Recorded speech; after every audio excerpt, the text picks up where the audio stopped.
There is a reason the thing you want keeps feeling just out of reach.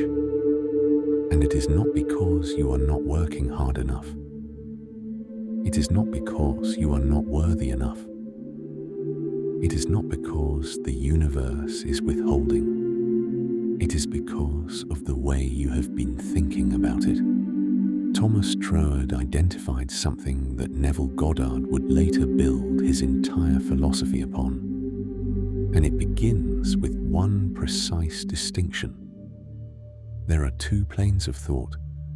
The relative plane, where the thing you want exists in relation to where you are now, where the gap is visible, where the distance between here and there is always present in the mind, where you think about what you want from the position of not yet having it, and the absolute plane, where the thing exists not as something coming, not as something you are working toward, but as something already real, already complete, already existing at the level of spirit, at the level of first cause, before it has moved into visible form. Troward said, "You cannot create from the relative plane.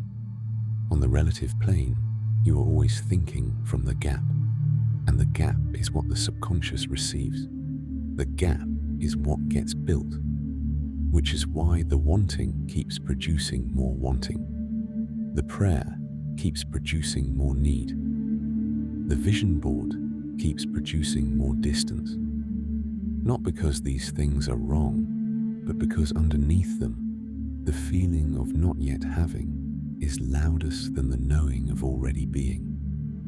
Troward said, "The initial step to producing any external fact is the creation of its spiritual prototype.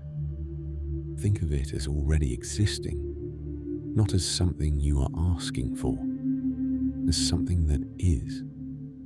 This is what Neville meant by living from the end. This is what Troward discovered first. And this is the shift from asking to knowing that changes everything." This is the Thomas Troward Edinburgh Lectures series.